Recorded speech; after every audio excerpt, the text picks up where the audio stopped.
Thing is okay. Audio video streaming सब कुछ बढ़िया है भाई। चलिए फिर शुरू करते हैं आज का हमारा सेशन, जो कि किससे रिलेटेड है भाई? केवीएस एनवीएस में बायो से रिलेटेड जितने भी भाई टीचिंग और नॉन टीचिंग में पूछे गए क्वेश्चन हैं उनको कर रहे हैं। इसके अलावा भाई हम डीएसएसबी में भी जो क्वेश्चन पूछे गए हैं उनको भी इस वीडियो में कवर करेंगे। तो चलिए, इसका एक पार्ट भाई कल कर चुके हैं, आज सेकंड पार्ट है, आज कंप्लीट कर देंगे। तो चलिए शुरू करते हैं आज का पहला। वैसे 71 क्वेश्चन 70 क्वेश्चन हम ऑलरेडी कर चुके हैं भाई। तो लीजिए, पेड़ की जड़ों में रहने वाले कवक जहाँ पे वे आश्रय और है ना पोषण साझा करते हैं डैश संबंध कहलाते हैं? सहजीवी, परपोषी, समपोषी, मृतपोषी। तो भाई इस प्रकार से इसका जो आंसर है क्या आएगा? पेड़ों की जड़ों में रहने वाले, पहली चीज तो पेड़ों की जड़ों में रहने वाले कवक जहाँ वे आश्रय और पोषण साझा करते हैं, साझा करेंगे तो क्या कहलाएंगे भाई? सहजीवी कहलाएंगे। क्या कहलाएंगे? सहजीवी कहलाएंगे। इस प्रकार से देखिए इसका जो आंसर है क्या आएगा? ऑप्शन है ए आएगा भाई। लीजिए एक्सप्लेनेशन को इसकी पढ़ते हैं भाई। कुछ जीव है ना पेड़ों की जड़ों में रहते हैं, आश्रय आश्रय और पोषण साझा करते हैं, ऐसे जीवों को क्या कहते हैं भाई? सहजीवी संबंध कहते हैं। कुछ कवक पेड़ों की जड़ों में रहते हैं। नेक्स्ट है भाई, नेक्स्ट क्वेश्चन 72। पायरुवेट का विखंडन ऑक्सीजन का उपयोग करके डैश में होता है? तो बताइए भाई किस चीज में होता है? माइटोकॉन्ड्रिया में, कोशिकीय द्रव में, राइबोसोम में या केंद्रक में? तो नो डाउट जो पायरुवेट है उसका जो विखंडन है किस चीज में होता है भाई? ऑप्शन, इसका जो आंसर है क्या रहेगा भाई? ए रहेगा। देखिए, पायरुवेट का विखंडन ऑक्सीजन की उपस्थिति में माइक्रो कॉन्ड्रिया में होता है। इसके विखंडन से कार्बन डाइऑक्साइड जल ऊर्जा प्राप्त होती है। यह अभिक्रिया वायवीय, ठीक है, शोषण के अंतर्गत आती है। शोषण दो प्रकार का होता है। कितने प्रकार का होता है? दो प्रकार का, कल बताया था भाई। लीजिए, डैश कोशिका की एक प्रकार की अवशिष्ट निपटान प्रणाली है? राइबोसोम, माइक्रो है ना कॉन्ड्रिया, लाइसोसोम और क्या है भाई? गालीजे तंत्र। तो बताइए भाई इस प्रकार से डैश कोशिका की एक प्रकार की अवशिष्ट निपटान प्रणाली है, तो कौन सी है भाई? तो इस प्रकार से इसका जो आंसर है बताइए क्या आएगा? 73। 73 का जो आंसर है क्या आएगा भाई? ऑप्शन है सी आएगा, लाइसोसोम। क्या आएगा भाई? लाइसोसोम। देखिए, कोशिका की एक प्रकार की अपशिष्ट निपटान प्रणाली है। लाइसोसोम किसी भी बाह्य है ना सामग्री के साथ साथ खराब हो चुके कोशिकीय अंश को पचाक कर कोशिका को साफ रखने में क्या करती है? मदद करती है। इसे कोशिका की आत्मघात थैली भी कहते हैं। मोस्ट इंपॉर्टेंट फैक्ट है यहाँ पे। नेक्स्ट है भाई, एक कोशिका की एक पतली बाहरी परत से घिरी होती है जिसे कहते हैं कोशिका झिल्ली, नाभिकीय है ना सिलोलाइड या फिर सेल गार्ड। तो इस प्रकार से भाई बताइए इसका जो आंसर है क्या आएगा? एक कोशिका एक पतली बाहरी है ना परत से घिरी होती है, तो वो जो परत है क्या कहलाएगी? तो इसका जो आंसर है नो डाउट क्या आएगा? कोशिका झिल्ली आएगी भाई। क्या आएगी? कोशिका झिल्ली। ओके। और ये देखिएगा भाई, इसे प्लाज्मा झिल्ली के रूप में भी जाना जाता है। कोशिका झिल्ली लिपिड और किस चीज की भाई? प्रोटीन की बनी होती है। यह कोशिका के अंदर और बाहर के अणुओं को नियंत्रित करती है। प्लाज्मा झिल्ली में उपस्थित जो तरल पदार्थ है वो भाई प्रोटोप्लाज्मा कहलाया जाता है। पादप कोशिका में कोशिका भित्ति पाई जाती है। तो इस प्रकार से लीजिए भाई इसका जो आंसर है क्या आएगा? ऑप्शन है ए आएगा। नेक्स्ट क्वेश्चन है भाई, एनवीएस में पूछा गया क्वेश्चन है, ध्यान दीजिएगा। कोशिका का देखिए केंद्र एक झिल्ली जैसे पदार्थ से घिरा होता है। इस पदार्थ को किस नाम से जाना जाता है? कोशिका झिल्ली, स्ट्रोमेटा, साइटोप्लाज्मा या फिर? तो इसका जो आंसर है भाई क्या आएगा बताइए? इसका जो आंसर है क्या आएगा? कोशिका का केंद्र एक झिल्ली जैसे पदार्थ से घिरा होता है, उसे किस नाम से जाना जाता है भाई? है ना, साइटोप्लाज्मा के नाम से जाना जाता है भाई। किससे जाना जाता है? साइटोप्लाज्मा के नाम से जाना जाता है। ये जो क्वेश्चन है भाई किसमें पूछा गया है? 2000 देखिए 19 में और एनवीएस में पीजीटी के पेपर में आया हुआ है। कोशिका केंद्रक एक है ना जेली जैसी पदार्थ से घिरा होता है जिसे कोशिका द्रव या फिर साइटोप्लाज्मा कहते हैं। कोशिका द्रव केंद्रक और कोशिका भित्ति के बीच होता है। और कोशिका जो भित्ति है उसकी जो खोज है किसने की थी? रॉबर्ट हुक ने की थी। कब की थी? 1665 में की थी। ये क्वेश्चन भी इंपॉर्टेंट है भाई। निम्नलिखित में से किसे कोशिका की आत्मघात थैली के रूप में जाना जाता है? अभी बताया था भाई, बताइए किसे कोशिका की आत्मघात थैली के रूप में है ना जाना जाता है भाई? माइटो कोडिया को या फिर गोलीजिया काय को या फिर लाइसोसोम को या फिर राइबोसोम को? तो इस प्रकार इसका जो आंसर है क्या आएगा? लाइसोसोम आएगा भाई। क्या आएगा? लाइसोसोम सोम आएगा भाई। ठीक है, किसे जाना जाता है आत्मघात थैली के रूप में भाई? लाइसोसोम को। देखिए लाइसोसोम को कोशिका की आत्म, है ना, हत्या की थैली यानी कि suicide bag of the cell के रूप में जाना जाता है। इसमें ऐसे एंजाइम होते हैं जो द्रव को गुला देने या नष्ट करने की क्या रखते हैं भाई? क्षमता रखते हैं। और लाइसोसोम की जो खोज है भाई वो किसने करी थी? 1958 में क्रिश्चियन डी डुबे ने की थी। और माइको जो कॉन्ड्रिया है उसको ऊर्जा उत्पन्न करने के कारण कोशिका का ऊर्जा ग्रह power house of the cell भी कहते हैं। ये है भाई क्वेश्चन। ओके, मोस्ट इंपॉर्टेंट है ये इसमें। नेक्स्ट है भाई, निम्नलिखित में से कौन सा कोशिका निकाय कोशिका में प्रोटीन के संश्लेषण के लिए उत्तरदायी है भाई? गोल्गी संरचना है, राइबोसोम है, लाइसोसोम है या केंद्रक है? तो बताइए इस प्रकार से इसका जो आंसर है क्या आएगा भाई? ठीक है, निम्नलिखित में से तो कौन सा निकाय कोशिका के प्रोटीन संश्लेषण के लिए उत्तरदायी है भाई? कौन सा है? राइसोसोम भाई है। कौन सा है? राइसोसोम है। ओके, और यह कोशिका की प्रोटीन का उत्पादन स्थल है, इसीलिए इसे प्रोटीन की फैक्ट्री भी कहा जाता है। क्या कहा जाता है भाई? प्रोटीन की, राइसोसोम को भाई ध्यान रखिएगा, प्रोटीन की फैक्ट्री। नेक्स्ट है भाई, निम्नलिखित में से कौन सा समुद्र जानवर क्रस्टेनिया परिवार से संबंधित नहीं है? नहीं है पूछा है, तो बताइए भाई कौन सा नहीं है? तो इसका जो आंसर है क्या आएगा भाई? ऑप्शन है ए आएगा, जलसाही। क्या है भाई? जलसाही, है ना। लीजिए इस प्रकार से इसका जो आंसर क्या आएगा? ऑप्शन ए आएगा भाई। लीजिए, पढ़ना चाहें भाई पढ़ लीजिएगा क्या है। नेक्स्ट है भाई, निम्नलिखित में से कौन सा गर्म खून वाला जानवर है? कछुआ है, गिरगिट है, छिपकली है, चमगादड़ है? गर्म खून वाला पूछा है। कौन सा पूछा है भाई? गर्म खून वाला। तो बताइए भाई गर्म खून वाला कौन सा जानवर है? इसका जो आंसर है क्या आएगा भाई? चमगादड़ जो है वो गर्म खून वाला क्या है भाई?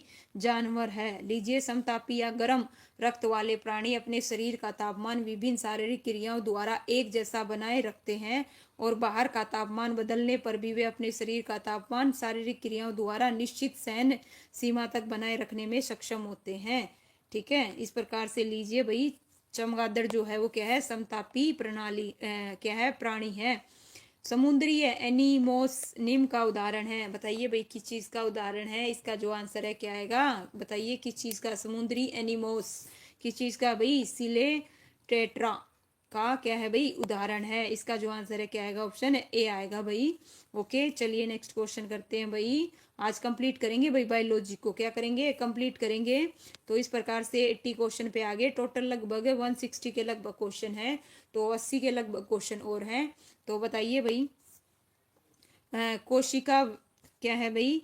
है ना, कोशिका, कोश अवस्था या फिर क्रिसलिस शब्द का क्या अर्थ है भाई? बताइए क्या अर्थ है इसका? एक तितली का, है ना, प्यूपा है, या सिर्फ सो द्वारा केचुई क्या है भाई? केचुली का उतरना है, या एक जिलेस्टीन मांस में रखे मेंढक के अंडे हैं, या कीटों का अंडों में नरम कृमि जैसे आकार में बदलना है? तो कोशा अवस्था नाम से ही है। देखिए इसका जो है क्या आएगा भाई? ऑप्शन है क्या आएगा? ए आएगा, ए। ठीक है, क्या आएगा? ए।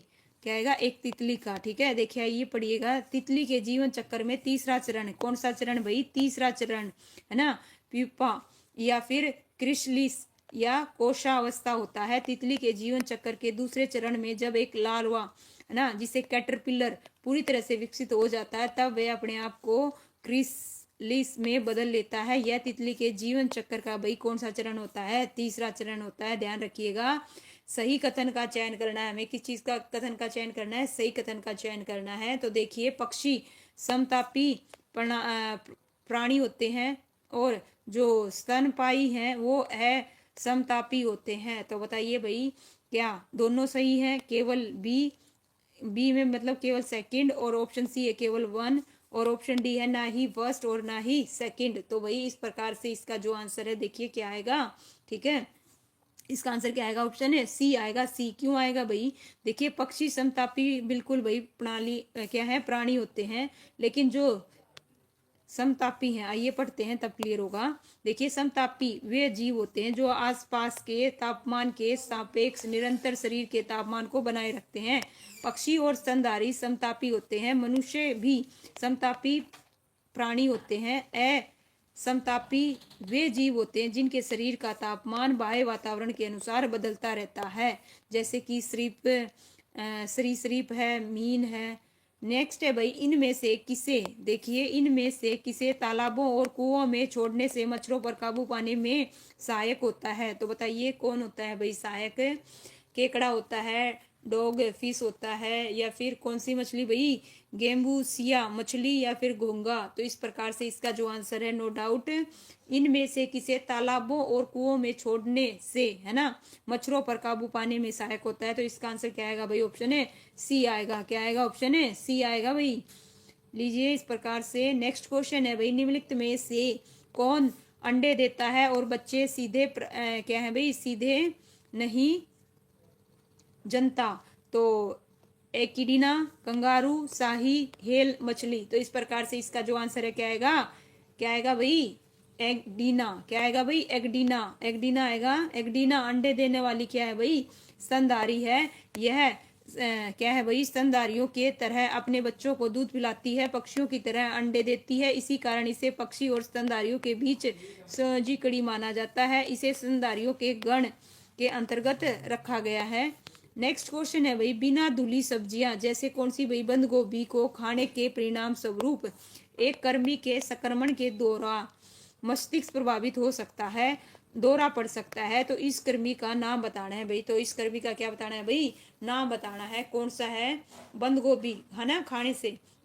तो केचुआ आएगा, फीता कर्मी आएगा, या अंकुश कर्मी आएगा, या पिन कर्मी आएगा। तो नो डाउट इसका जो आंसर है क्या आएगा, ऑप्शन है बी आएगा भाई, फित्ता कर्मी। क्या आएगा भाई, फित्ता कर्मी आएगा। इस प्रकार से लीजिए नेक्स्ट है भाई, बिना धुली सब्जियां जैसे क्या आएगा भाई, बी आएगा। और इस कर्मी का नाम क्या है, फित्ता कर्मी है। फित्ता कर्मी एक क्या है भाई, परजीवी होता है जो हमारी आंतों में पाया जाता है। यह साफ सफाई के अभाव में हमारे शरीर में चला जाता है। सामान्यतः ये सीधे किसी भी प्रकार कोई हानि नहीं पहुंचाता, परंतु अपनी संख्या में वृद्धि करके ये बीमार बना देता है। इसके बचाव के लिए खाना खाने से पहले हाथ धो लेना चाहिए और कच्ची सब्जी व मांस नहीं खाना चाहिए भाई। इस प्रकार से ध्यान रखिएगा।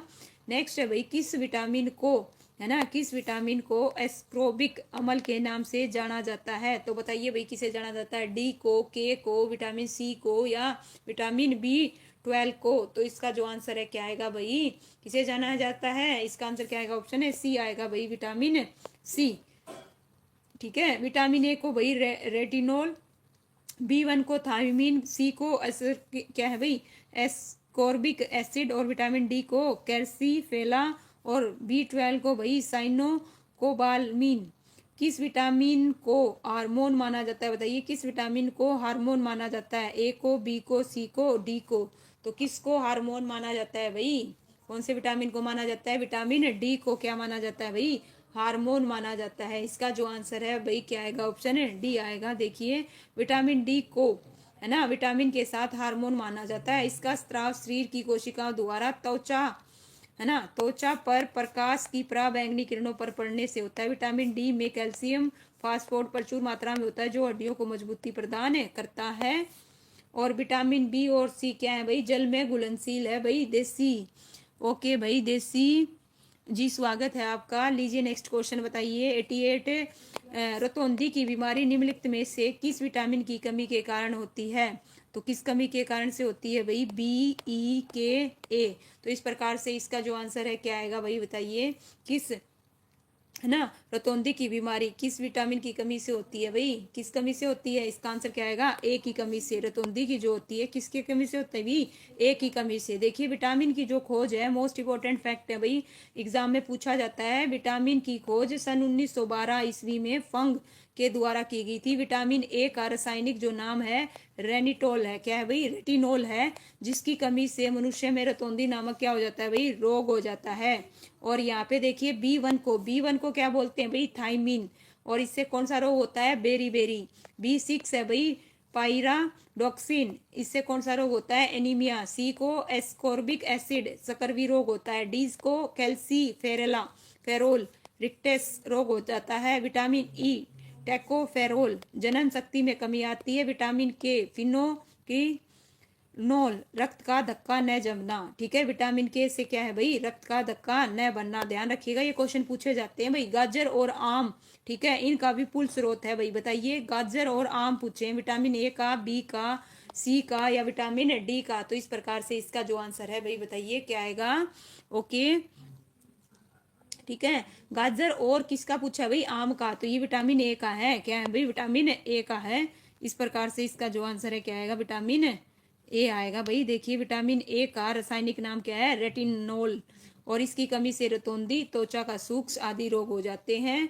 और इसके स्रोत गाजर, आम है ना, अंडा, पनीर, हरी सब्जी, ये सब है। सनसाइन विटामिन किसे कहते हैं बताइए? सनसाइन विटामिन किसे कहते हैं भाई? विटामिन ए को, विटामिन बी को, सी को या विटामिन डी को? तो इस प्रकार से इसका जो आंसर है भाई क्या आएगा? हाँ भाई इसका जो नाम है क्या आएगा? ओके सनसाइन विटामिन किसे कहते हैं? विटामिन डी को कहते हैं भाई। सनसाइन किससे मिलता है? सूर्य से, है ना। तो इस प्रकार से इसका जो आंसर है क्या आएगा? विटामिन डी को सनसाइन विटामिन कहते हैं, क्योंकि यह सूर्य के प्रकाश, है ना, की प्रक्रिया में शरीर द्वारा उत्पन्न किया जाता है। विटामिन ए, आइए अब सबको करते हैं भाई वन बाय। विटामिन ए रासायनिक नाम रेटिनोल पूछा जाता है। रतौंधी रोग, संक्रमण का खतरा, दूध, अंडा, पनीर, साग, है ना, मूंगफली। विटामिन बी वन, इसका जो रासायनिक नाम है क्या है भाई? थायमीन, बेरी बेरी रोग हो जाता है। और विटामिन सी, इसका नाम क्या है भाई? एस्कॉर्बिक एसिड, स्कर्वी, मसूड़ों का फूलना। और विटामिन डी से भाई क्या हो जाता है? विटामिन डी कैल्सीफेरोल, रिक्टस बच्चों में हो जाता है। और ऑस्ट्रियो मलेशिया किसमें भाई? वेस्को में। तो विटामिन ई का रासायनिक नाम है टोकोफेरोल, जनन शक्ति कम होना, किससे भाई? विटामिन ई से। और इसी प्रकार से जो विटामिन के है भाई, फिलोनोक, रक्त का धक्का न बनना। और टमाटर, हरी सब्जी से ये हमें क्या है भाई? प्राप्त होता है। लीजिए भाई इसी प्रकार से बताइए, खून का धक्का न जमने के लिए कौन सा विटामिन रिस्पॉन्सिबल है भाई बताइए, है ना। देखिए खून का धक्का जमने के लिए कौन सा विटामिन आवश्यक है? विटामिन ए आएगा, सी आएगा, ई आएगा या के आएगा? अभी हमने पढ़ा, अभी अभी जस्ट। तो नो, है ना। इसका जो आंसर है क्या आएगा? विटामिन के आएगा भाई। क्या रहेगा इसका आंसर? ऑप्शन है डी आएगा, विटामिन के। विटामिन के शरीर में रक्त का धक्का बनने के लिए आवश्यक है। इसकी कमी से चोट लगने पर अत्यंत रक्त स्राव होता है। विटामिन ए का, सी का, इन सब का नाम मैं ऑलरेडी बता चुकी हूँ। नेक्स्ट क्वेश्चन आपकी स्क्रीन पर, निम्नलिखित में से कौन से विटामिन हमारी त्वचा को स्वस्थ बनाए रखने में सहायता करते हैं? विटामिन ए, सी, बी12 या विटामिन ई? तो बताइए भाई इस प्रकार से इसका जो आंसर है क्या आएगा? निम्नलिखित में से कौन से विटामिन हमारे शरीर की त्वचा को स्वस्थ बनाए रखने में सहायता करते हैं? तो कौन से करते हैं भाई? इसका जो आंसर है क्या आएगा भाई बताइए? निम्नलिखित में से कौन से विटामिन हमारी, है ना, त्वचा को स्वस्थ बनाए रखने में? विटामिन ई आएगा। क्या आएगा? Vitamin E. लीजिए भाई इस प्रकार से नेक्स्ट है भाई, चार विकल्प में से उस में से कौन सा एक किण्वित भोजन नहीं है जिसमें स्वाभाविक रूप से प्रोबायोटिक्स होते हैं? कैरफीर, दही, अचार, सेब का सिरका? तो इस प्रकार से इसका जो आंसर है क्या आएगा भाई? ऑप्शन है सेब का सिरका आएगा। क्या आएगा? सेब का सिरका। देखिए क्या है? प्रोबायोटिक एक प्रकार के खाद्य पदार्थ होते हैं जिसमें जीवित जीवाणु सूक्ष्म जीव होते हैं। विश्व स्वास्थ्य संगठन के अनुसार प्रोबायोटिक वे जीव सूक्ष्म जीव होते हैं जिनका सेवन करने पर मानव शरीर में, है ना, जरूरी तत्व सुनिश्चित होते हैं। सबसे आम किण्वित खाद्य पदार्थ है जिसमें स्वाभाविक रूप से प्रोबायोटिक होते हैं या उनमें प्रोबायोटिक मिलाए जाते हैं, दही। और इसके अलावा भाई देखिए अचार है, को बिचूला है, शोरकुट है, मिसो है, किमची है, खट्टी रोटी है, पनीर है, ये सब। जबकि सेब का सिरका, है ना, पेस बायोटिक भोजन नहीं है। तो इस प्रकार से यहाँ पे क्या पूछा था? भोजन नहीं है पूछा था। ठीक है। फ्रुक्टोज, देखिए फ्रुक्टोज जो प्राकृतिक शर्करा है डैश में मौजूद है? बताइए भाई, फल में, सादा दही में, दूध में या मसाले में? फ्रुक्टोज। तो फ्रुक्टोज तो जैसे फैसे फल और फैसे ही क्या आएगा? फ्रुक्टोज आएगा भाई। रजत जी नमस्कार। तो इस प्रकार से इसका जो आंसर है क्या आएगा? ऑप्शन है ए आएगा भाई। फ्रुक्टोज देखिए क्या है भाई? फूड एक प्राकृतिक शुगर है जो फल के जूस, खास क्या है भाई? सब्जियों और शहद में मौजूद होती है। नेक्स्ट है भाई, एक आवश्यक खनिज आयोडीन सामान्यतः डैश में पाया जाता है, बताइए एक आवश्यक खनिज आयोडीन सामान्यतः किस चीज में पाया जाता है भाई? तो इसका जो आंसर है क्या आएगा? सी। वेरी गुड भाई रजत, बिल्कुल समुद्रीय क्या आएगा? खाद आएगा भाई इसका answer. Okay, iodine no doubt बिल्कुल करेक्ट है। लीजिए भाई, पढ़ना चाहे पढ़ लेना आयोडीन। ओके, लीजिए नेक्स्ट क्वेश्चन है आपकी स्क्रीन पर। और आयोडीन की जो खोज है, यहाँ से क्वेश्चन बनता है, आयोडीन की जो खोज है सबसे पहले फ्रांसीसी रसायन कौन थे भाई? कौन थे? बर्नार्ड कोटिस ने की थी, ये भी ध्यान रखिएगा। कौन सा भोजन तुरंत ऊर्जा देता है भाई? बताओ, है ना, जिसमें कार्बोहाइड्रेट अधिक हो, जिसमें वसा अधिक हो, विटामिन अधिक हो, प्रोटीन अधिक हो। तो कौन सा जो भोजन है तुरंत ऊर्जा देता है भाई? ठीक है, कौन सा देता है? तो इसका जो आंसर है क्या आएगा भाई? क्या आएगा? क्या बता रहे हो भाई? बिल्कुल भी बिल्कुल, बोथ बोथ नहीं आएगा इसमें। ठीक है, देखिए तुरंत एक दो क्वेश्चन है, देखो ऊर्जा कौन कौन देते हैं? ऊर्जा देखिए, वसा भी देता है, कार्बोहाइड्रेट भी देता है, ये नो डाउट बिल्कुल करेक्ट है। बट यहाँ पे पूछा तुरंत, इंस्टेंट। अगर इंस्टेंट की बात होगी ना, तुरंत कौन देगा? तो तुरंत देगा कार्बोहाइड्रेट। कौन देगा? कार्बोहाइड्रेट, यहाँ पे तुरंत पूछा गया है। ठीक है, ग्लूकोज, जैसे आपने देखा होगा ग्लूकोज, ठीक है, जैसे खिलाड़ी हो गए, ये तुरंत क्या है भाई? ग्लूकोज पीते हैं, ये तुरंत क्या देते हैं? एनर्जी देते हैं। ओके, कार्बोहाइड्रेट युक्त भोजन तुरंत ऊर्जा देते हैं। कार्बन किस चीज के बने होते हैं? देखो, कार्बन, हाइड्रोजन, ऑक्सीजन, ये जो है ये पूछा जा सकता है। 1:2:1 के अनुपात से मिलकर बने कार्बनिक पदार्थ कार्बोहाइड्रेट कहलाते हैं। और देखिए, 1 ग्राम ग्लूकोज के पूर्ण ऑक्सीकरण से भाई 4.2 है ना, क्या होती है भाई? कैलोरी ऊर्जा प्राप्त होती है, ये ध्यान रखिएगा। एंजाइम क्या होते हैं? बताओ, एंजाइम क्या होते हैं? एंजाइम क्या होते हैं? एंजाइम क्या होते हैं भाई? स्टेरॉइड होते हैं, कार्बोहाइड्रेट होते हैं, प्रोटीन होते हैं, या फिर लिपिड्स। तो इस प्रकार से इसका जो आंसर है क्या आएगा? No doubt option enzyme. Enzyme क्या होते हैं भाई? प्रोटीन होते हैं। क्या होते हैं? प्रोटीन। लीजिए, एंजाइम एक प्रकार का प्रोटीन है जो जीवित कोशिकाओं के भीतर उत्प्रेरक के रूप में कार्य करता है। नेक्स्ट है भाई, एंटीबॉडी जो हमारे शरीर को किससे भाई? संक्रमणों से बचाती है, वह किस प्रकार के यौगिक है? कार्बोहाइड्रेट, वसा, प्रोटीन, विटामिन। यहाँ पे एंटीबॉडी की बात हुई है, किस चीज की? एंटीबॉडी की, जो हमारे शरीर को संक्रमणों से बचाते हैं।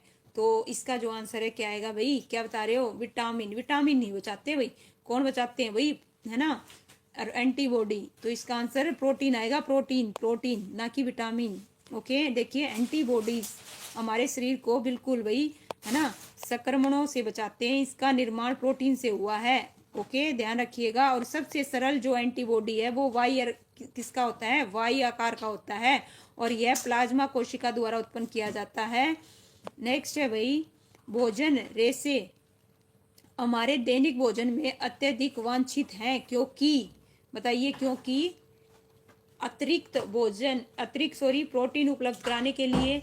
ऑप्शन बी, अग्नाशय द्वारा स्रावित इंसुलिन को संतुलित करने के लिए, हमारे शरीर को अपचित भोजन से छुटकारा दिलाने में सहायता, या थकान कम करने के लिए। तो इस प्रकार से इसका जो आंसर है क्या आएगा भाई? बताइए। ठीक है, यहाँ पे बात हो रही है भोजनीय रेशे, सी। वेरी गुड भाई, बिल्कुल करेक्ट है रजत जी। हमारे शरीर को अब, है ना, चित भोजन से छुटकारा दिलाने में जो आहारीय रेशे हैं वो आहार में उपस्थित क्या है? रेशे युक्त तत्व हैं।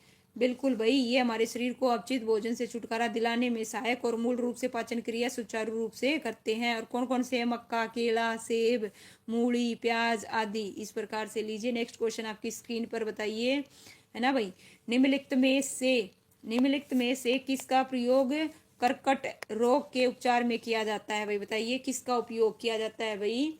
है ना, एल्यूमिनियम 27, कोबाल्ट 60, शीशा 60, या फिर आयरन 56। यहाँ पे बात हो रही है कर्कट रोग। कर्कट रोग के लिए भाई कैसे? कर्कट कैसे? कोबाल्ट।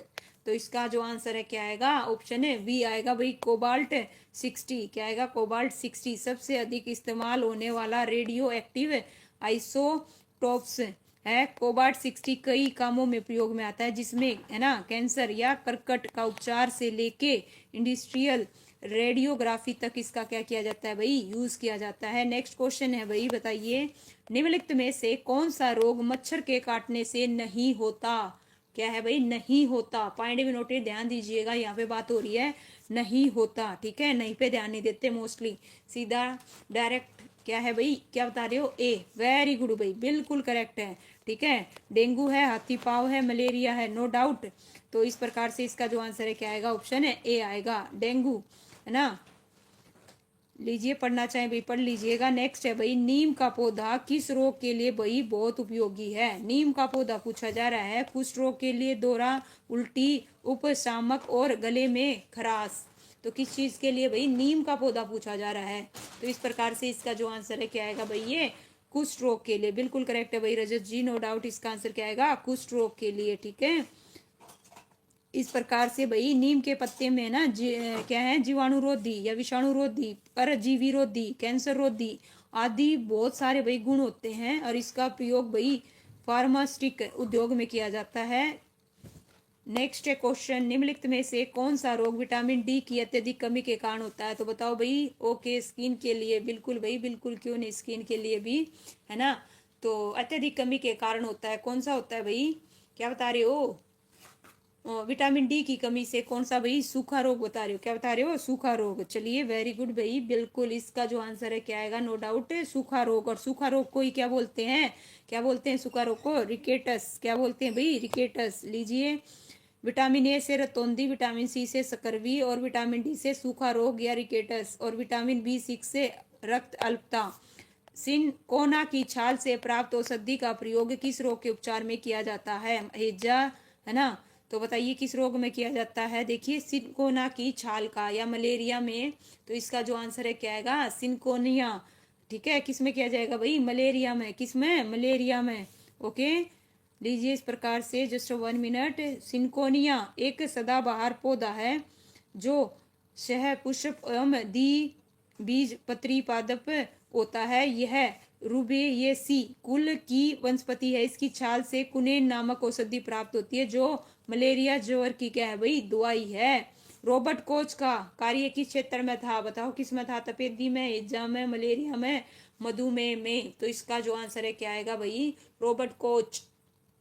तो रॉबर्ट कोच का क्या आएगा भाई, ओके, इसका जो आंसर है क्या आएगा भाई, ऑप्शन ए आएगा, क्या आएगा, ए। ध्यान दीजिए, इसका आंसर क्या आएगा, ए आएगा, तपेदी, क्या आएगा, तपेदी। देखिए, रॉबर्ट कोच एक प्रसिद्ध जर्मन सूक्ष्म जीवी विज्ञानी थे। तपेदी या टीबी रोग के कारण की खोज के लिए इन्हें जाना जाता है। इसी प्रकार से उन्होंने और किस चीज की खोज की थी, एंथ्रैक्स, एजा, है ना। नेक्स्ट है भाई फाइलेरिया। देखिए क्या है भाई, फाइलेरिया किसके कारण होता है, बताइए, टीबी। ओके भाई रजत, बताइए फाइलेरिया किसके कारण होता है, बैक्टीरिया, मच्छर, प्रोटोजोआ और वायरस। 2025 में पूछा गया क्वेश्चन है, बिल्कुल लेटेस्ट है। फाइलेरिया किसके कारण होता है भाई, फाइलेरिया। तो इसका जो आंसर है क्या आएगा भाई, ऑप्शन है क्या आएगा, बी आएगा, बी, मच्छर। क्या आएगा, मच्छर। देखिए, फाइलेरिया 2025 में पूछा गया क्वेश्चन है। फाइलेरिया रोग धागे के समान दिखने वाले क्या है भाई, फाइलेरी ओडी नामक निमोटोड के कारण फैलता है। इसका संचारण मादा एक्यूलेस मच्छरों के काटने से होता है। इस रोग में पैरों और वृषणकोश तथा शरीर के अन्य भागों में सूजन आ जाती है, और इसे हाथी पांव भी कहते हैं। किसको भाई, फाइलेरिया को, ध्यान रखिएगा। और एंडीज, एंडीज से देखिए, एंडीज मच्छरों के प्रकार दे रखे हैं। एंडीज से चिकनगुनिया, डेंगू और रिफ्ट वैली बुखार, पित्त ज्वर, और अनाफीज से भाई मलेरिया, और क्यूलेस से भाई, क्यूलेस, ध्यान दीजिएगा, क्यूलेस मच्छर का प्रकार है। ठीक है, फाइलेरिया इस प्रकार से। लीजिए, इसका जो आंसर है क्या आएगा, फाइलेरिया। ठीक है, क्या आएगा भाई, ऑप्शन है मच्छर आएगा। ठीक है, बी। नेक्स्ट है भाई, मच्छर का प्रकार है ना। तो चलिए बताइए भाई, टीकाकरण क्या है, टीकाकरण क्या है, सरल निष्क्रिय प्रतिरक्षा है, कृत्रिम निष्क्रिय प्रतिरक्षा है, कृत्रिम सक्रिय उपार्जित प्रतिरक्षा है, प्राकृतिक उपार्जित प्रतिरक्षा है।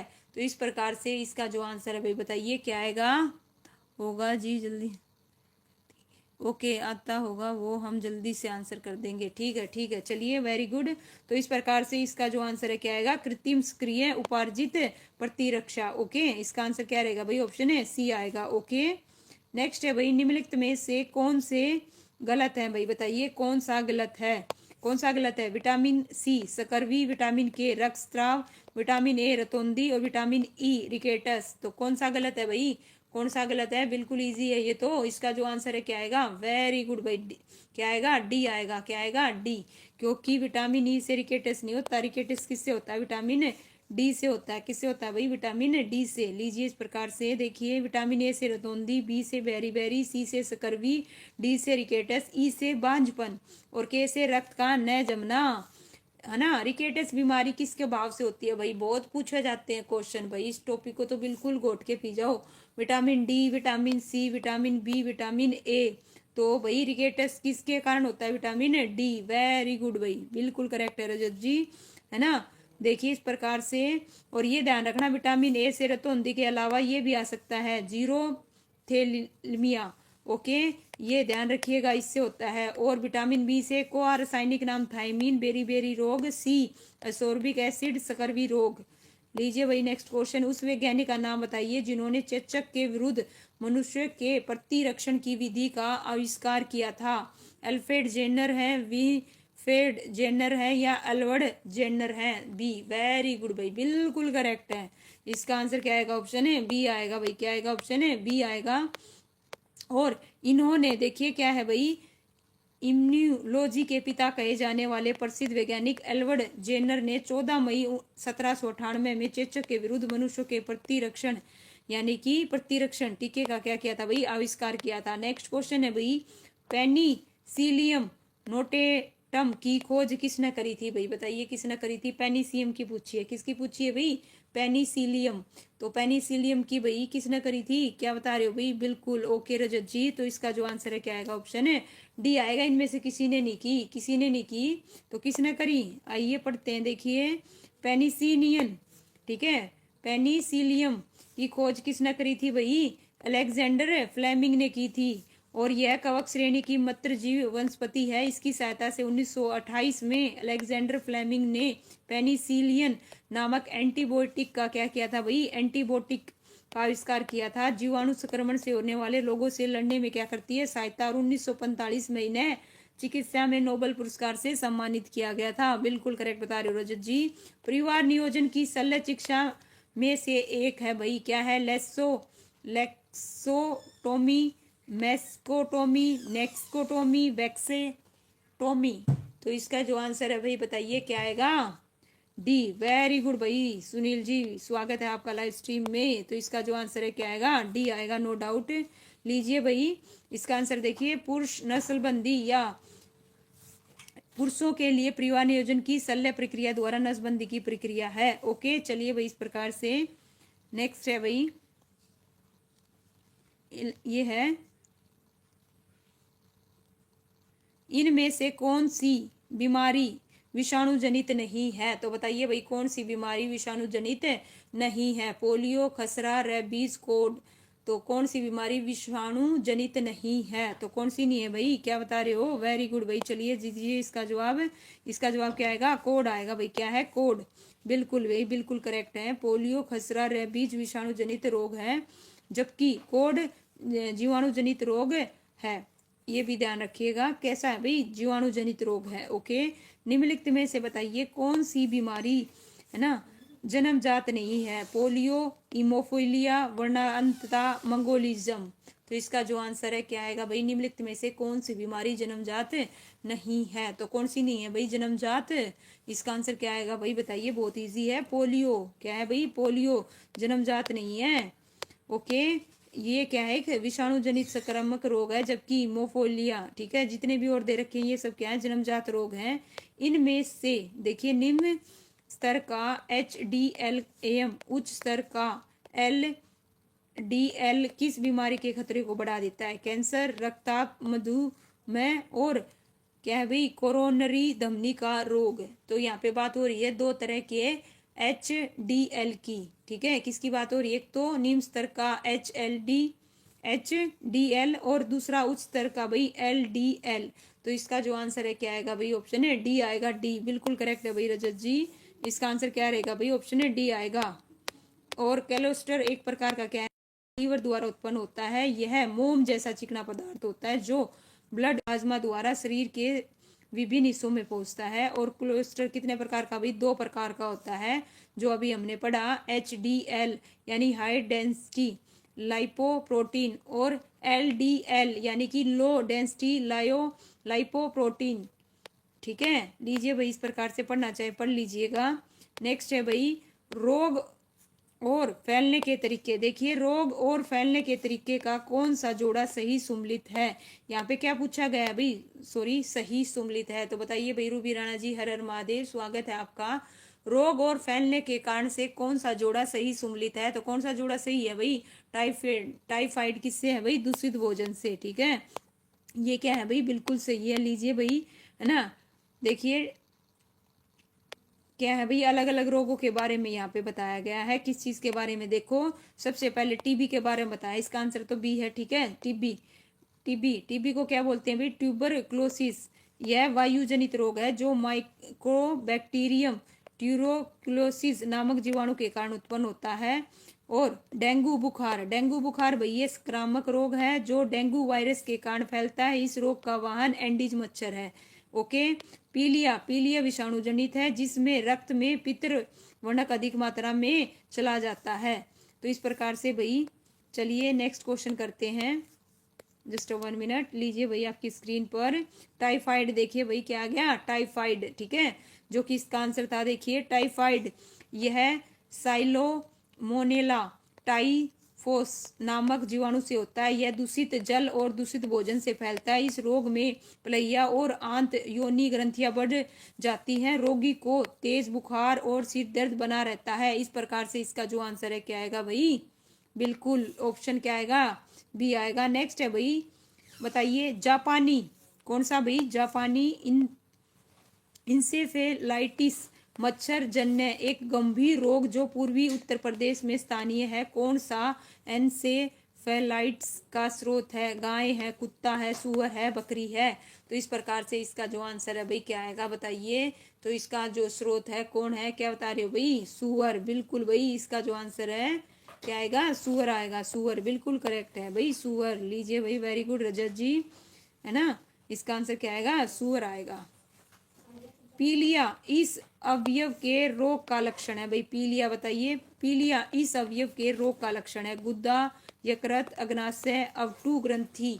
तो पीलिया भाई, पीलिया किस चीज का है भाई, तो इसका आंसर क्या आएगा, यकृत आएगा भाई। क्या आएगा, यकृत। ओके, यकृत का। देखिए इस प्रकार से इसका आंसर क्या रहेगा भाई, ऑप्शन बी आएगा। इससे क्या होता है भाई, पीलिया, है ना। इसके सामान्य लक्षण, पेशाब का क्या हो जाना, पीला, आंखें और त्वचा का रंग भी क्या हो जाता है, पीला हो जाता है, भूखने लगना, ये इसके क्या है, लक्षण है भाई। निम्नलिखित में से किसे पादप वर्ग का उभयचर कहा जाता है। तो बताइए किसे कहा जाता है भाई, तो इसका जो आंसर है क्या आएगा, बताइए। किसे पादप वर्ग का उभयचर कहा जाता है, किसको कहा जाता है भाई, इसका जो आंसर है क्या आएगा, क्या आएगा, ब्रायोफाइटा। क्या आएगा, ब्रायोफाइटा को क्या भाई उभयचर कहा जाता है। देखिए, ब्रायोफाइटा को पादप जगत का उभयचर इसलिए कहा जाता है क्योंकि यह जीव भूमि पर रहता है परंतु लैंगिक जनन के लिए जल पर पूर्ण रूप से निर्भर रहता है।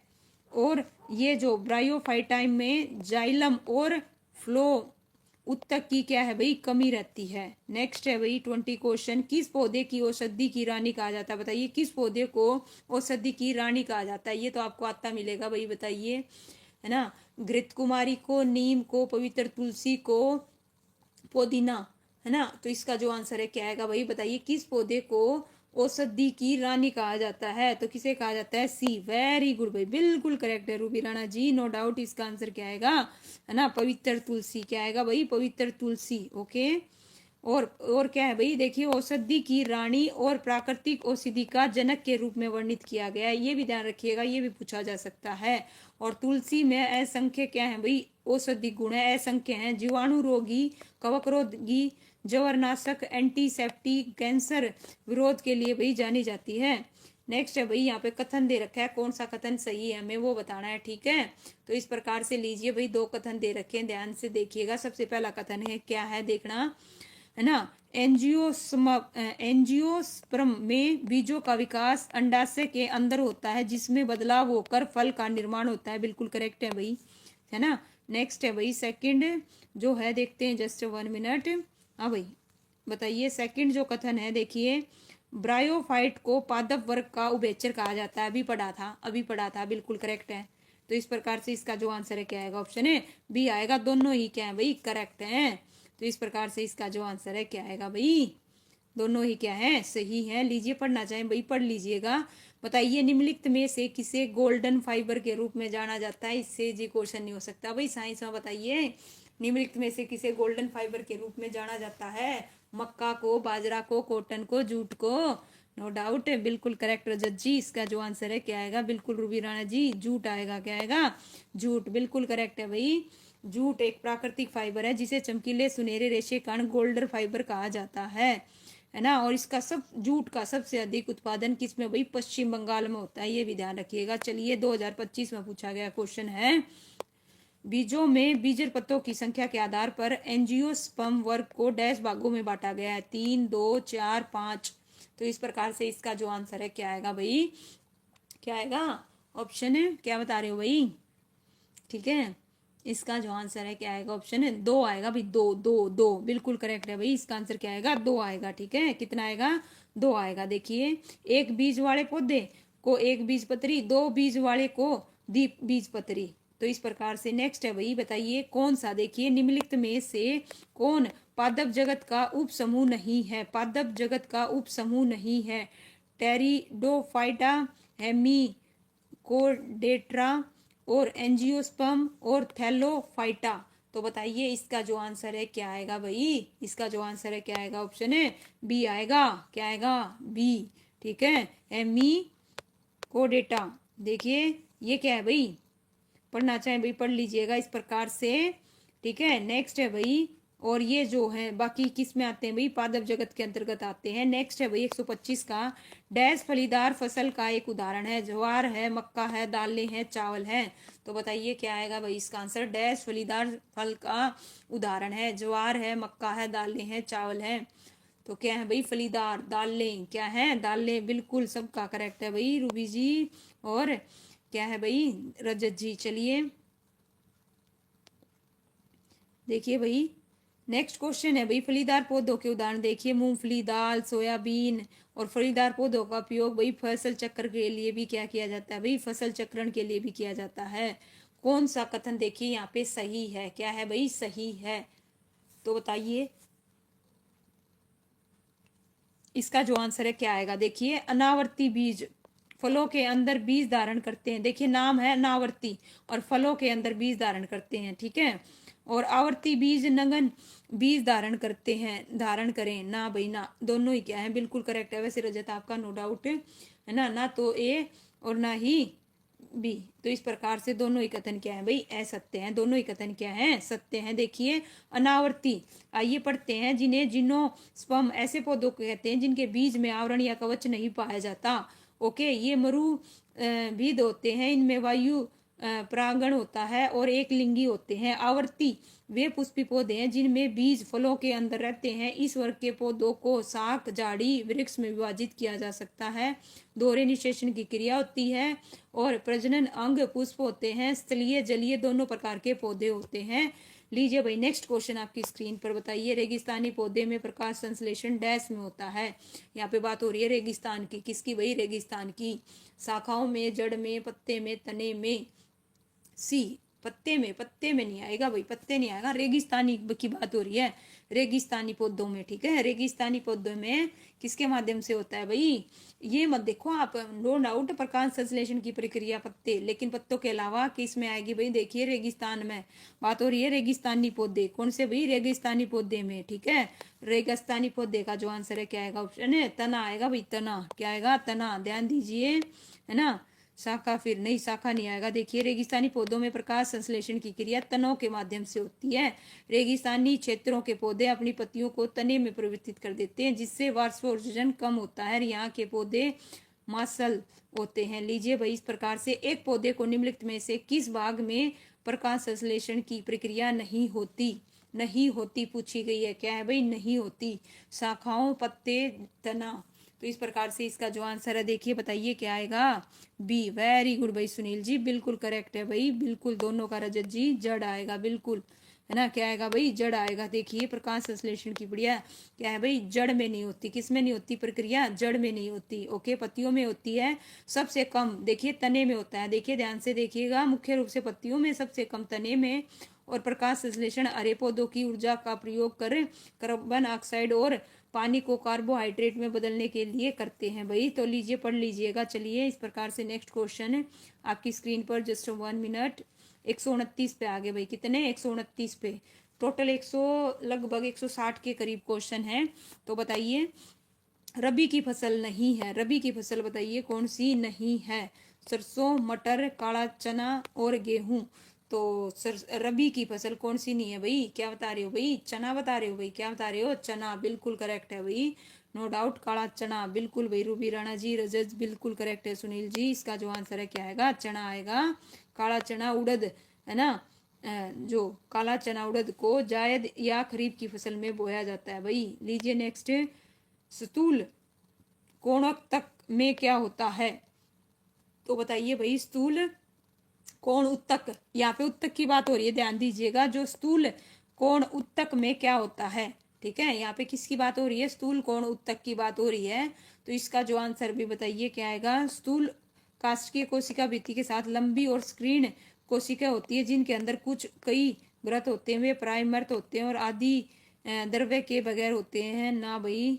लीजिए, ये दीव बीज पत्री पौधों में बाहरी त्वचा के नीचे परतों में होते हैं, या तो समस्त परत, या फिर क्या है भाई, चारों ऑप्शन नहीं दिख रहे क्या, जस्ट 1 मिनट भाई, जस्ट 1 मिनट। लीजिए इस प्रकार से चारों ऑप्शन है। तो इसका जो आंसर है क्या है, इतनी हिंदी नहीं आती मैम, अच्छा क्या बात है भाई। तो क्या आप इंग्लिश में साइंस पढ़ते हो, ये बताइए, है ना। लीजिए इसका आंसर क्या आएगा, बी आएगा भाई, क्या आएगा, बी। नेक्स्ट है भाई, प्रकाश संश्लेषण मुख्य कार्य किसका है भाई, बताइए। प्रकाश संश्लेषण किसका मुख्य कार्य है, पत्ता, फल, जड़ और डंठल। तो इस प्रकार से लवली जी स्वागत है आपका। तो इसका जो आंसर है क्या आएगा, है ना, किसका, बी बता रहे हो भाई, बी कैसे, पत्ता है, पत्ता, बिल्कुल भाई, बिल्कुल पता, बिल्कुल इसका जो आंसर है क्या आएगा, पत्ता आएगा, पत्ता, बिल्कुल। लीफ, बिल्कुल। लीजिए भाई इस प्रकार से देखिए, मुख्यतः किसमें भाई, ओके। चलिए भाई पढ़ लीजिएगा, और ये ध्यान रखना भाई, ये जो यहाँ पे पूरी प्रोसेस दे रखी है मोस्ट इंपॉर्टेंट है। और पौधे में होने वाली है क्रिया हरित लवक या फिर पर हरित की उपस्थिति में संपन्न होती है। नेक्स्ट है भाई केसर।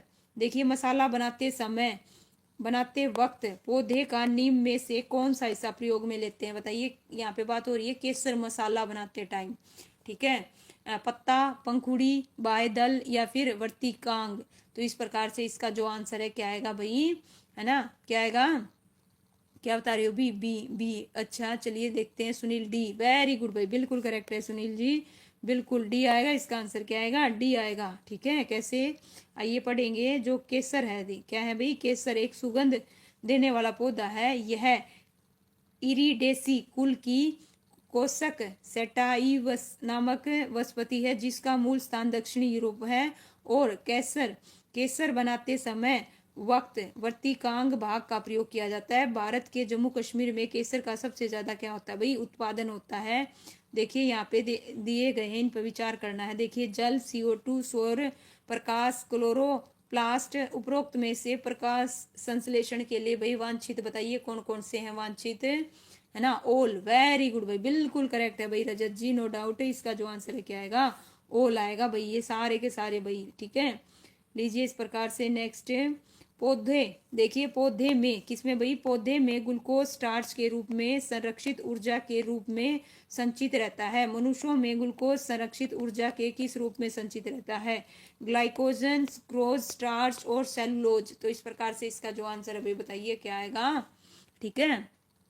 क्या बता रहे हो भाई, सुक्रोज, क्या बता रहे हो, सुक्रोज, ठीक है। तो देखिए, पौधों में ग्लूकोज स्टार्च के रूप में संचित रहता है, और मनुष्यों में ग्लूकोज संरक्षित ऊर्जा किस रूप में संचित होता है, तो किस रूप में होगा भाई, ए आएगा इसका आंसर, ग्लाइकोजन, ठीक है। यहाँ पे बात हो रही है ग्लूकोज स्टार्च के रूप में, ठीक है।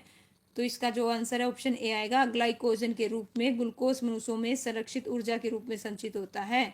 ओके, लीजिए भाई इस प्रकार से नेक्स्ट क्वेश्चन है। देखो, जब हमारे शरीर में ग्लूकोज का स्तर गिरता है तो यही ग्लूकोजन खून में ग्लूकोज के स्तर को क्या करता है, बैलेंस करता है। क्या करता है भाई, बैलेंस करता है। बिल्कुल करेक्ट है भाई। लीजिए, दिए गए समूह में विषम ज्ञात कीजिए। तीन श्रेणियों से, है ना, तीन श्रेणियों से संबंधित नहीं है। तो बताइए भाई क्या आएगा इसका आंसर है। ठीक है, तो देखिए, बताओ भाई, दिए गए समूह में विषम ज्ञात करना, ओड वन फाइंड आउट करना है। डी तुक्का है, क्या बात है, बिल्कुल तुक्का भी सही मारा है। मैड्रीम, मैड्रीम इन चारों से विषम है क्योंकि कैलिस और कोरोला और स्टेमनस पुष्प के भाग हैं तथा मैड्रीन पत्ती का भाग है। भाई क्या है, मैड्रीम पत्ती का भाग है। 2014 में पूछा गया क्वेश्चन है, देखिए कितना। लीजिए भाई, इस प्रकार से नेक्स्ट क्वेश्चन है, पौधों में वह प्रक्रिया जिसमें जल जलवाष्प के रूप में पत्तियों से बाहर आता है क्या कहलाता है भाई, बताइए क्या कहलाता है। ध्यान दीजिएगा, बहुत इजी क्वेश्चन है भाई। ठीक है, ठीक है, ध्यान दीजिए। पौधों में वह प्रक्रिया जिसमें जलवाष्प के रूप में पत्तियों से बाहर आता है, जलवाष्प वाष्प, तो ओबियसली क्या आएगा, वाष्पोर्जन। बिल्कुल करेक्ट है भाई सुनील जी, रजत जी, नो डाउट। ठीक है भाई, बिल्कुल करेक्ट। लीजिए इस प्रकार से नेक्स्ट है भाई, मनुष्य के शरीर में छोटी आंत की लंबाई बताओ। 10 है, 2 है, 7.5 मीटर है या 1 मीटर है। तो इस प्रकार से बताइए भाई, छोटी आंत की बात हुई है, जो छोटी आंत है उसकी जो लंबाई है वो कितनी होती है और चौड़ाई कितनी होती है, ये भी बता दीजिए। देखते हैं कौन बताएगा फटाफट। सी बता रहे हो, बिल्कुल करेक्ट है भाई। इसका जो आंसर है क्या आएगा, ऑप्शन है। अच्छा, पिछले का बता रहे हो, सी ही आएगा। वैसे इसका 7.5 कितना भाई, 7.5। छोटी जो आंत है वो कितनी होती है भाई, है ना, 7.5 मीटर। इसकी चौड़ाई 2.5 मीटर होती है। नेत्रदान में आंख के किस भाग का प्रयोग होता है, बताइए। नेत्रदान में आंख के किस भाग का प्रयोग होता है भाई, आइरिस का, क्या है, लिवियस का, कॉर्निया का, रेटिना का। तो इस प्रकार से इसका जो आंसर है क्या आएगा भाई, बताइए। नेत्रदान में आंख के किस भाग का प्रयोग होता है, कॉर्निया। बिल्कुल करेक्ट है भाई, लवली जी, रजत जी, रूबी राणा जी, नो डाउट, बिल्कुल। ठीक है, इसका जो आंसर है क्या रहेगा, बिल्कुल करेक्ट। और ये क्या है भाई, पारदर्शी उत्तक है, जो आंख के पटल के सामने वाला कुछ उभरा हुआ भाग होता है। इसके खराब होने की दशा में या तो दृष्टि खराब होती है या खो जाती है। एक सामान्य मानव शरीर में क्रोमोसोम की संख्या बताइए कितनी होती है, 46, 43, 44, 45। तो इस प्रकार से इसका जो आंसर है क्या आएगा भाई, कितनी होती है। अगर संख्या पूछे, जोड़े पूछे तो ध्यान रखिएगा, संख्या पूछे तो बताइए क्या आएगा इसका आंसर। ठीक है, यहाँ पे क्रोमोसोम की संख्या पूछी है कितनी, 46। वेरी गुड भाई, बिल्कुल करेक्ट। कितनी होती है, 46। और जोड़े पूछे तो कितने होते हैं, 23। कितने जोड़ी, 23, है ना भाई। देखिए टोटल, देखिए कितने भाई, 46। ओके, और ये क्या है भाई, इन 46 गुणों में पुरुषों तथा महिलाओं में 22 जोड़े, ठीक है, ध्यान दीजिएगा, 22 जोड़े गुणसूत्र एक जैसे होते हैं, जबकि पुरुषों में 23, वहाँ, है ना, जो गुणसूत्र है एक्स वाई और महिलाओं में एक्स एक्स होता है। वे इनके लिंग निर्धारण सूत्र कहलाते हैं। इसी से लिंग का क्या होता है भाई, निर्धारण होता है। ध्यान रखिएगा, टोटल भाई 20। सिमिलर, हाँ सिमिलर कितने होते हैं, 22, और एक होता है 23, में जो जोड़ा होता है अलग होता है, वो लिंग निर्धारण के लिए है भाई। तो इस प्रकार से टोटल कितने होते हैं, 23 होते हैं, 22 सिमिलर होते हैं। ठीक है, ये ध्यान रखिएगा। और पुरुषों में एक्स वाई और महिलाओं में एक्स एक्स होता है, क्या होता है, एक्स एक्स होता है। ये भी ध्यान रखिएगा, पूछा जाता है क्वेश्चन, ना केवल यहाँ पे, अपने एच टेट में भी ये क्वेश्चन, साइकोलॉजी में भी आता है भाई। मानव रक्त का पीएच निम्नलिखित में से किसके मध्यम होना चाहिए। तो यहाँ पे पूछा गया है भाई मानव रक्त का, तो मानव रक्त का बताइए। इसका जो आंसर है क्या आएगा भाई, सी। वेरी गुड भाई सुनील, नो डाउट। साढ़े कितना है, 7.35 से 7.45। बिल्कुल करेक्ट है भाई, लवली जी, रूबी राणा जी, बिल्कुल रजत, नो डाउट। इसका जो आंसर है क्या आएगा, है ना, बिल्कुल करेक्ट है। और देखिए, रक्त पीएच का मान 7 से कम होने पर रक्त में अम्लता और 7 से अधिक होने पर क्षारीयता, जो मानव शरीर के लिए क्या है भाई, खतरनाक है। ठीक है, लीजिए भाई, इस प्रकार से नेक्स्ट क्वेश्चन आपकी स्क्रीन पर बताइए, है ना। एंजाइम, देखिए एंजाइम पेप्सिन का क्या कार्य है, बताइए पेप्सिन का क्या कार्य है।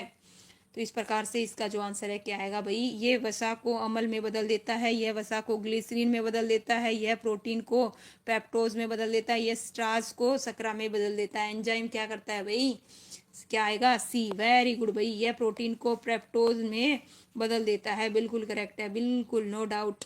निम्नलिखित में से एक हार्मोन, हार्मोन बताओ कौन सा है, hormone. Very easy, very easy, ध्यान से देखिए, फटाक से आंसर दीजिए, बहुत इजी है। इनमें से हार्मोन कौन सा है ना, बिल्कुल सी बता रहे हो, सी नहीं आएगा, डी आएगा। बिल्कुल रजत जी, इंसुलिन। क्या है भाई, इंसुलिन।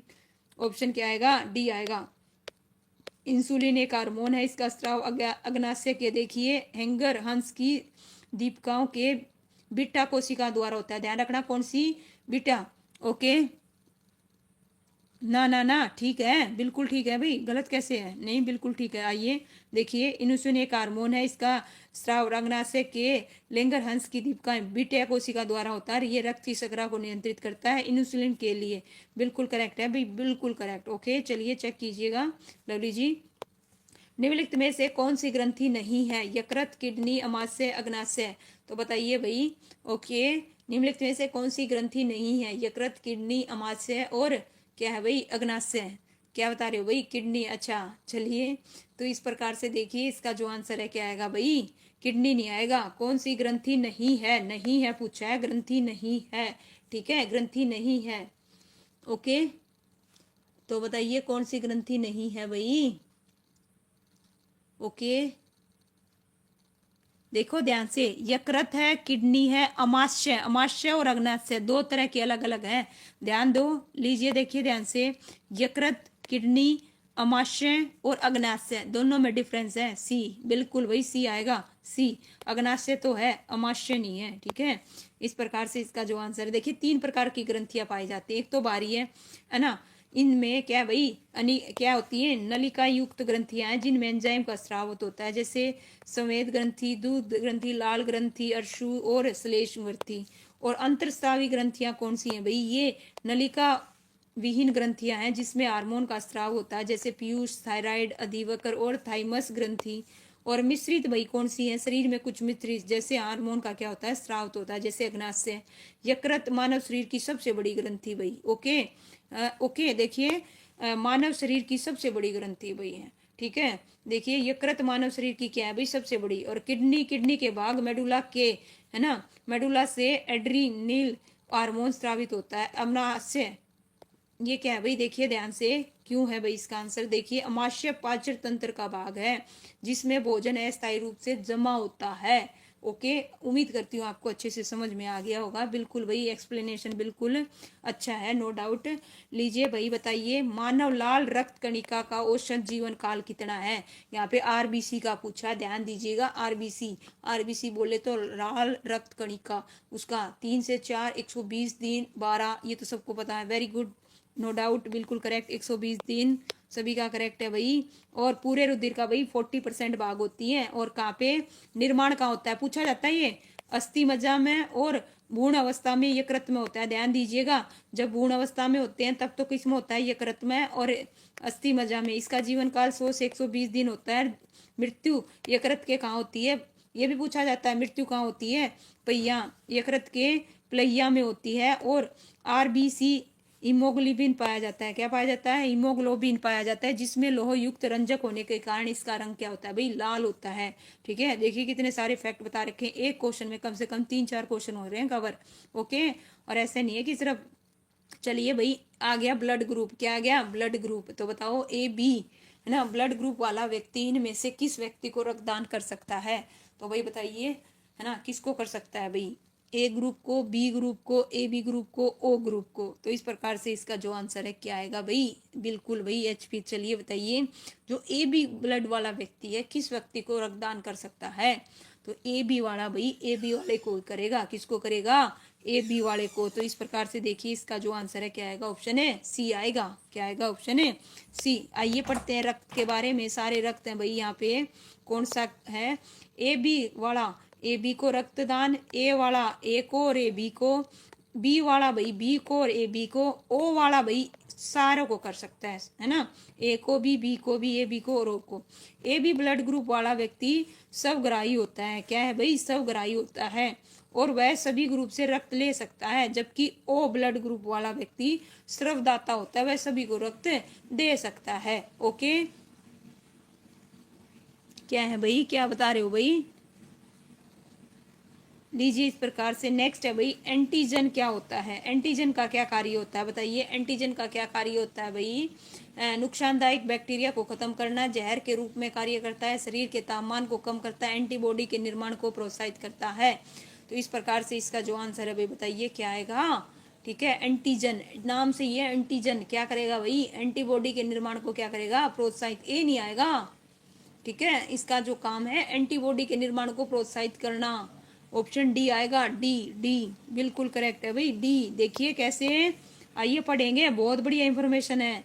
रक्त समूह की खोज पहली चीज तो किसने करी थी, कॉल लैडर स्टीनर ने 1900 में किया था। मनुष्यों में रक्त की भिन्नता का मुख्य कारण लाल रक्त में पाई जाने वाली कौन सी भाई, लाइको प्रोटीन है, जिसे एंटीजन कहते हैं। क्या कहते हैं, एंटीजन। एंटीजन एंटीबॉडी के निर्माण को प्रोत्साहित करता है। एंटीबॉडी कितने प्रकार की, एंटीजन कितने प्रकार का होता है, 2, ए और बी, ये भी ध्यान रखिएगा, 2। और रुधिर वहन कितने प्रकार का होता है भाई, रक्त कितने प्रकार का होता है, 4, ए बी और ओ। और एंटीजन की अनुपस्थिति में एक विपरीत प्रकार की प्रोटीन रुधिर प्लाज्मा में पाई जाती है, जिसे एंटीबॉडी कहा जाता है। ये भी कितने प्रकार की, 2 प्रकार की, ए और बी। तो चलिए भाई पूरा ये एक्सप्लेन कर दिया। मानव अंतर्स्रावित ग्रंथियां और उनके द्वारा उत्पन्न किए जाने वाले हार्मोन दिए गए हैं, कौन सा जोड़ा सही नहीं है, तो बताइए कौन सा जोड़ा सही नहीं है। इसका जो आंसर है क्या आएगा भाई, ऑप्शन है क्या आएगा, बी आएगा। क्या आएगा, बी। क्या रहेगा भाई इसका आंसर, ऑप्शन है बी रहेगा। इस प्रकार से लीजिए भाई, है ना। जस्ट 1 मिनट, जस्ट 1 मिनट, है ना। बताओ भाई न्यूरॉन क्या है, न्यूरॉन क्या है भाई, न्यूरॉन क्या है, ऊर्जा की मूल इकाई है, रेडियोधर्मी पदार्थों से निकलने वाले पदार्थ है न्यूरॉन। ध्यान दीजिएगा, न्यूरॉन क्या है ना। न्यूरॉन ऊर्जा की मौलिक इकाई है, रेडियोधर्मी। अच्छा चलिए आगे दिखाती हूँ, इसीलिए 2 बार पढ़ रही हूँ ताकि ये ऑप्शन ध्यान में रहे, ठीक है। लीजिए भाई, न्यूरॉन के प्रति द्रव है या तंत्रिका तंत्र की मौलिक इकाई है, तो इसका जो आंसर है क्या आएगा, ऑप्शन है डी आएगा। न्यूरॉन क्या है, तंत्रिका तंत्र की क्या है, मौलिक इकाई है, बिल्कुल भाई, ठीक है। लीजिए इस प्रकार से न्यूरॉन ठीक है, तंत्रिका कोशिका कहा जाता है। इसका कार्य मस्तिष्क से सूचना का आदान प्रदान और विश्लेषण करना है। और तंत्रिका कोशिका शब्द का पहली बार प्रयोग जर्मन वैज्ञानिक कौन थे भाई, हेनरिक विल्हेमन वोल्डेयर ने किया था।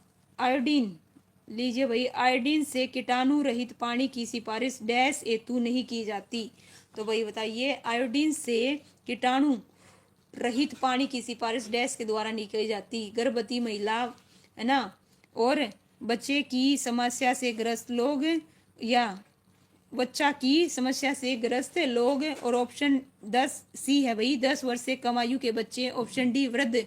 तो मैम कितने क्वेश्चन है, कितने क्वेश्चन भाई, 162 के करीब है। ये लगा लीजिए, जस्ट 1 मिनट, 1 मिनट दीजिए मुझे। टोटल 162 क्वेश्चन है भाई, 162। और हम आ चुके हैं भाई किस चीज पे, 154 पे आ चुके हैं, बस थोड़े से क्वेश्चन और रह गए हैं। तो बताइए इसका जो आंसर है क्या आएगा, ऑप्शन है ए आएगा भाई। क्या आएगा, ए आएगा। लीजिए इस प्रकार से देखिए, निम्नलिखित में से 150 पे आगे, किस पे आगे, 150 पे, 162 क्वेश्चन है, तो भाई ज्यादा नहीं है, पूरा बायोलॉजी कंप्लीट 2 दिन में। निम्नलिखित में से कौन सी प्री घटना, है ना, जीव संदीप्ति तरंगों के लिए जिम्मेवार है। अवरक्त किरण का अवशोषण, समुद्री पौधे में पर्णहरित की उपस्थिति, पवलक की शैवाल, और सूर्य प्रकाश का फैलाव। तो 150 का जो आंसर है भाई क्या आएगा, बताइए इसका जो आंसर है क्या आएगा, ऑप्शन है बिल्कुल भाई सी आएगा, सी। क्या रहेगा इसका, सी रहेगा। देखिए इस प्रकार से, ओके। यहाँ पे कथन दे रखे हैं भाई, बताइए 2 कथन है, कौन सा कथन है सही है, तो देखिए, है ना, देखिए कौन सा कथन सही है। देखो यहाँ पे, वायु में वाष्पन और वाष्पोर्जन से जलवाष्प मिलती रहती है, बिल्कुल मिलती रहती है। महासागरों और जलीय भागों के बीच जल के चक्रण को जल चक्र कहते हैं, बिल्कुल भाई, महासागरों और, बिल्कुल बहुत, बिल्कुल भाई ए आएगा। इसका आंसर क्या आएगा, ए आएगा। इस प्रकार से लीजिए, बिल्कुल भाई, ठीक है। जलवाष्प है जो पानी की गैसीय अवस्था है और अन्य अवस्थाओं के कुछ अदृश्य होती है। लीजिए भाई, बिल्कुल करेक्ट है, ओके। और जल चक्र से देखिए तात्पर्य क्या है, पृथ्वी के स्थल मंडल, जलमंडल और वायुमंडल के बीच होने वाले जलीय चक्र के प्रभाव से है। जल चक्र, है ना, महासागर से धरातल पर और धरातल से फिर महासागर तक चलता रहता है। इस प्रकार से इसका जो है आंसर क्या आएगा, दोनों ही सही है। लीजिए भाई नेक्स्ट क्वेश्चन आपकी स्क्रीन पर, बताइए कथन दे रखे हैं, कथन, तो कौन सा कथन है सही है, जवाब दीजिए। दोनों कथनों को पढ़िए बड़े ध्यान से और फिर जवाब दीजिएगा। यहाँ पे देखिएगा क्या है, रसोई घर के कचरे को कृमि तथा लाल केचुओं द्वारा कंपोस्ट में परिवर्तित करना वर्मी को कंपोस्टिंग कहलाता है। बिल्कुल करेक्ट। रसोई घर के अपशिष्ट सहित पौधों और जंतुओं को खाद में परिवर्तित करना कंपोस्टिंग कहलाता है। बिल्कुल करेक्ट है। कहाँ है भाई? ऑप्शन है क्या आएगा? सी आएगा। दोनों करेक्ट। बिल्कुल लवली जी, बिल्कुल रजत जी, नो डाउट। इसका जो आंसर है क्या आएगा? बोथ आएगा भाई। क्या आएगा? बोथ। लीजिए भाई, बिल्कुल ठीक है। नेक्स्ट है भाई, नेक्स्ट क्या है भाई, है ना, थोड़ा सा परिवर्तित कर रखा है, ध्यान दीजिएगा। यहाँ पे थोड़ा सा चेंज है, ध्यान देना और बताना क्या सही है या नहीं है। ज्यादा कोई नहीं है। रसोई घर के कचरे को कृमि या लाल केचुओं द्वारा कंपोस्ट में प्रयुक्त करना वर्मी कोस्ट। बिल्कुल भाई ठीक है। नेक्स्ट देख लीजिए, इसमें चेंज है थोड़ा सा। कंपोस्टिंग द्वारा प्लास्टिक को कम हानिकारक पदार्थों में परिवर्तित करना संभव है नहीं है। बिल्कुल करेक्ट है भाई। तो नो डाउट इसका आंसर क्या आएगा? ऑप्शन है डी आएगा। क्या आएगा? डी। दोनों ही क्या है भाई? सही है। दोनों ही क्या है? ओहो, दोनों ही सही है। नेक्स्ट है भाई, लीजिए भाई बताइए नेक्स्ट क्या है। यहाँ पे क्या पूछा गया है भाई? आस्टेरियो क्या है? ओस्टेलो पीथेकस डेरी रेमेडा नामक नई मानव पूर्वज प्रजाति किस देश में पाई जाती है? तो बताइए किस देश में पाई जाती है? नाइजीरिया में, सीरिया में, इथियोपिया में या फिर भारत में?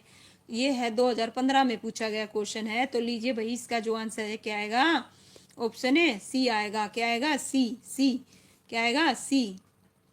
ठीक है, इथियोपिया। बिल्कुल करेक्ट है भाई। तुक्का, क्या बात है भाई, तुक्का बिल्कुल। इथियोपिया में मानव प्रजातियों की नई प्रजाति पाई गई है ना। और इसकी जो खोज है भाई 4 मई 2011 को इथियोपिया देश में हुई थी। नेक्स्ट है भाई, और यह नई जीवाश्म हेमीनिड प्रजाति का नाम है।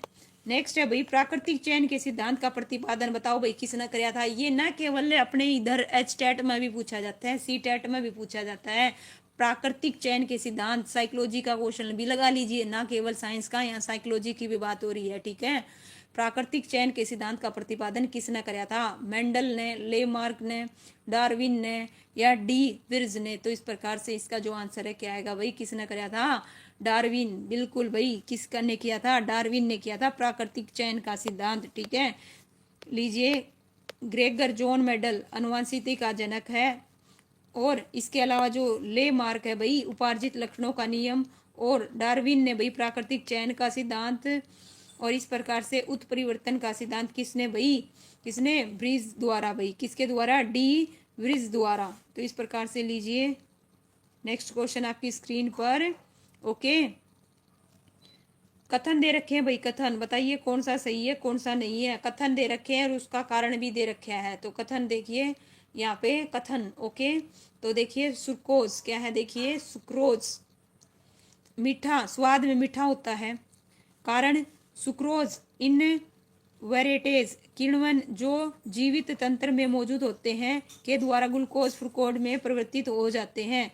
तो भाई इसका जो आंसर है क्या आएगा भाई? बताइए, इसका जो आंसर है क्या रहेगा? ऑप्शन है, हाँ भाई, बिल्कुल भाई, इसका आंसर क्या रहेगा? दोनों ही सही हैं। दोनों ही क्या है? सही है। और ये इसकी क्या कर रहा है भाई? सही एक्सप्लेनेशन कर रहा है। नो डाउट इसका जो आंसर है क्या आएगा भाई? ऑप्शन है ना। देखना भाई, यहाँ पे क्या दे रखा है? ए, ये डी में भी सेम, इसमें भी सेम दे रखा है। तो जिसका भाई ए है उसका भी सेम है और उसका भी। तो ध्यान रखिएगा, दोनों में सेम दे रखे हैं। ए आर दोनों सही है ना। आर ए की सही स्पष्टीकरण है। तो बिल्कुल भाई, बिल्कुल करेक्ट है। ठीक है, लीजिए, इसने डी बोल रखा है, ए वाला भी बिल्कुल ठीक है भाई, बिल्कुल ठीक है रजत जी। लीजिए ना, दोनों सही है। आर ए की सही स्पष्टीकरण दे रहा है, बिल्कुल करेक्ट, नो डाउट।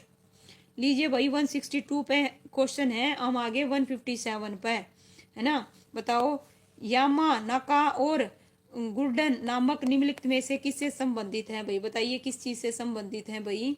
तो इसका जो आंसर है क्या आएगा भाई? ये कोशिका चक्कर विनिमय अध्ययन से हैं। ये किस चीज से हैं? कोशिका चक्कर विनिमय अध्ययन से हैं। इसकी जो खोज है भाई 2012 में संयुक्त रूप से चिकित्सा का नोबेल पुरस्कार दिया गया था। किसको भाई? ये दो हैं, दोनों के दोनों, ध्यान रखिएगा, जॉन पी गुर्डन और सिन्ना यानाका को कोशिका चक्कर विनिमय के अध्ययन से संबंधित खोज के लिए 2012 में संयुक्त रूप से भाई चिकित्सा का क्या है भाई? नोबेल पुरस्कार दिया गया था।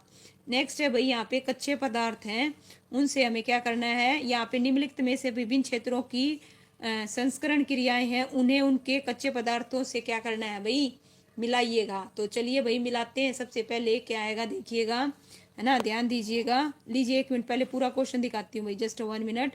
पूरा क्वेश्चन लीजिए भाई आपकी स्क्रीन पर, बताइए इसका जो आंसर है क्या आएगा। ठीक है, मैच कीजिए। देखिए ओटाई, ओटाई में क्या होगा भाई, ओटाई किसकी करते हैं भाई, कपास की। किसकी करते हैं भाई, कपास की। तो 2 किस्में दे रखे हैं, लीजिए इस प्रकार से कट गया। ठीक है, और समशोषण, समशोषण किस चीज का करते हैं भाई, किसका करते हैं, चमड़े का। किसका करते हैं भाई, चमड़े का। चमड़ा का है भाई तीसरा, तीसरा तीसरा। तो तीनों में 3 दे रखा है भाई, तीनों में क्या दे रखा है, 3 दे रखा है। चिरना, चिरना किस में करेंगे, भेड़ की ऊन को। लच्छे बनाना, रेशम के। तो इस प्रकार से क्या आएगा भाई, पहला। और तो इसका आंसर क्या रहेगा भाई, ऑप्शन बी आएगा, बी बिल्कुल करेक्ट है भाई, बी वालों का लीजिए। इस प्रकार से देखिए, ओटाई कपास, सम शोषण किसका भाई, समशोषण किसका, चमड़े का। और इसी प्रकार से चीरना, चीरने में क्या आएगा भाई, भेड़ की ऊन। और लच्छे बनाने में रेशम। नेक्स्ट क्वेश्चन बताइए 159, बस लास्ट रो रहेगी।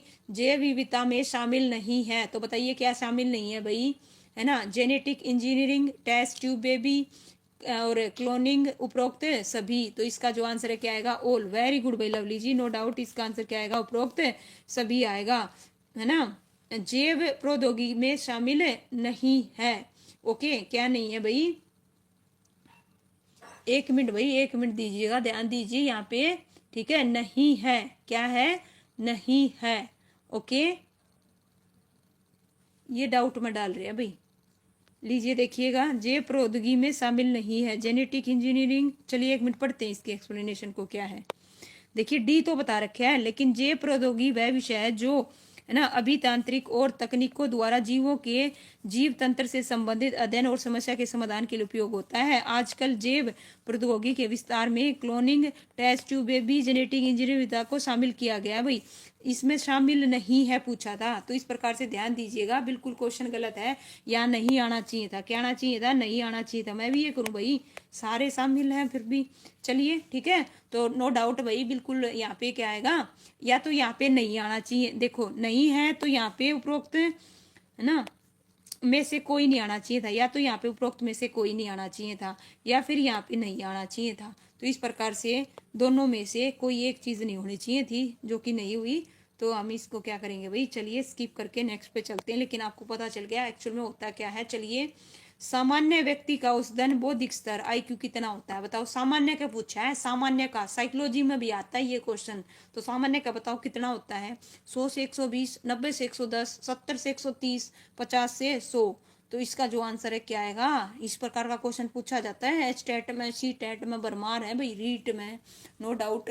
लीजिए भाई, साइंस में भी पूछा गया, बताओ इसका आंसर क्या आएगा, जवाब दो। यहाँ पे बात हो रही है सामान्य व्यक्ति का औसत, average, average IQ, average IQ 90 से 110 कितना होता है, 90 से 110 होता है। चलिए भाई पढ़ते हैं सभी को। प्रतिभाशाली बच्चे में 140 या 140 प्लस, और अति श्रेष्ठ या प्रखर बुद्धि में 120 से 139, श्रेष्ठ में 110 से 120, और सामान्य बुद्धि में 90 से 110, मंद बुद्धि में 80 से, है ना, 89, और निर्बल बुद्धि में भाई 70 से 79, मूर्ख में भाई 50 से 69, मूड में 25 से 49, बिल्कुल भाई, महामूर्ख और जड़ में 0 से 25। लीजिए भाई, इस प्रकार से 61 क्वेश्चन, सेकंड लास्ट क्वेश्चन आज का।